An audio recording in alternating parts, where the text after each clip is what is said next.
Hi everybody, it's Michael Angelo Caruso. Welcome back to the Present Like a Pro playlist here on YouTube. This is the playlist where we teach you how to become an elite presenter by using tips and strategies that help you become more persuasive and more influence with whoever you're talking to. So these are good tips for leaders and salespeople. Last week on episode 5, we talked about how to sell without selling. This is very important if you're trying to persuade people to do things. And this week in episode 6, we're going to talk about how to craft and deliver a powerful signature story. You know, people don't want more bullet points in your presentation. They want more signature stories. Stories are great because they appeal to a different side of the brain, where bullet points come in with a rational, linear, fact-based approach. Stories are emotional in their appeal, and stories are much more persuasive because of that. You know, all of these buyer defense mechanisms kick in if you're trying to fact people into changing their mind. But stories are somehow romantic, they're enchanting, they're almost mesmerizing in the way that they get people to reframe what they're thinking when that's necessary. And so stories are a very powerful way to persuade people to do things. Stories are effective because they get attention, they are more memorable than bullet points, they have an emotional appeal, and of course they convey facts in interesting ways that bullet points do not. That's what makes stories more influential. So there are 3 reasons you want to remember to use a signature story when you are speaking. So keep these 3 things in mind. Number 1, the story should be short, and by short I mean 2 minutes or less. Now there are a couple of ways to get used to what 2 minutes means. The first is to tell the story over and over again and get the timing down. The second is to realize that the average pop song on the radio or on your playlist is about 3 minutes. So definitely don't go longer than 3 minutes with your signature story, or you will have people falling off, or even worse, nodding off. The second thing you need to remember about signature stories is that they must be true. True stories are a lot more impactful and have a lot more appeal than fictional stories. So make sure that your story is true, and that brings us to the third thing. If the story isn't actually about you, it's okay. It can be a story about someone else. Just make sure you provide attribution and tell people, this isn't my story, but I really like this story. It illustrates what we're trying to talk about here, and I want to share it with you. It happened to my friend so-and-so, right?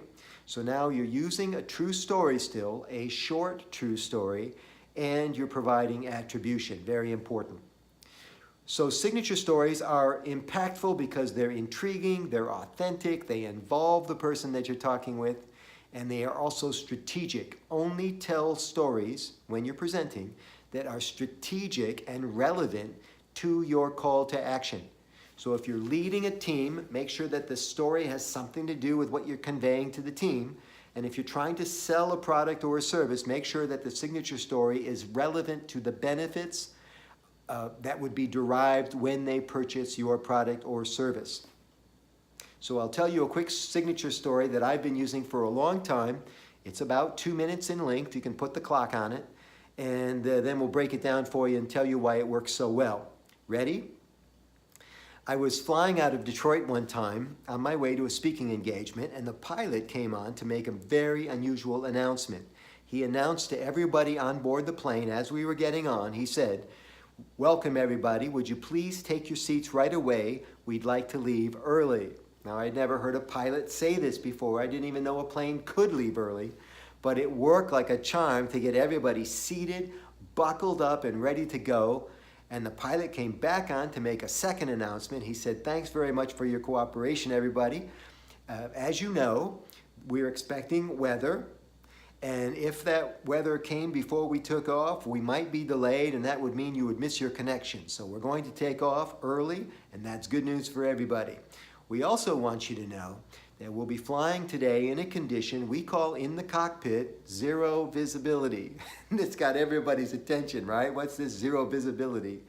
He said it's going to be rough out there, but we're flying in a safe condition. We're instrument rated here in the cockpit, and everything's going to be fine. We just want you to expect a little bit of turbulence as we take off. Now, The flight attendants will remain seated during the takeoff. We are suspending the beverage service because of the turbulence.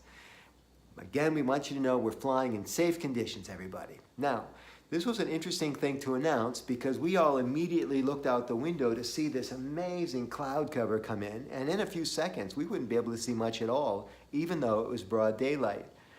And he was right, man. It was a rock and roll takeoff. Very, very turbulent takeoff.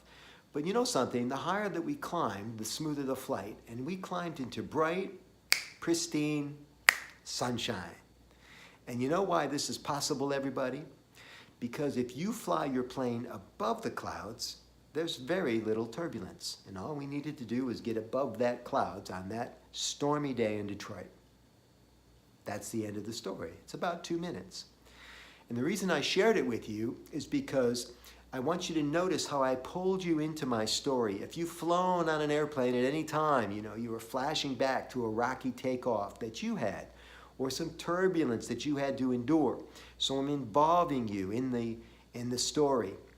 I may be even sharing a different version of it than you had, the unusual sequence of announcements that the pilot made. And all of this leads up to a very positive moral to the story, something that's going to be attached to something I'm trying to convey to you in my little presentation today, right? Whether I'm a leader or a salesperson. And so that's how a well-crafted signature story can serve you when you are presenting. All good authors do this. Malcolm Gladwell has done this for years. This guy, Derek Thompson, in his book Hitmakers, has done the same thing. He tells stories about these marketing successes.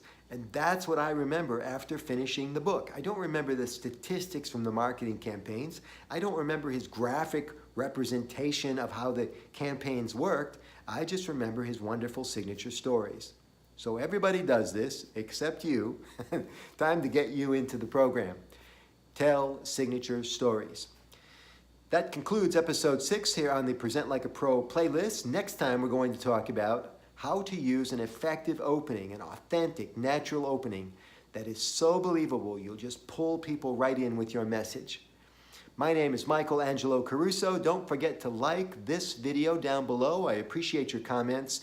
And again, if you want to know more about how you can be an elite presentation professional, make sure you like this playlist, like this YouTube channel so that we can notify you of new videos as they are posted.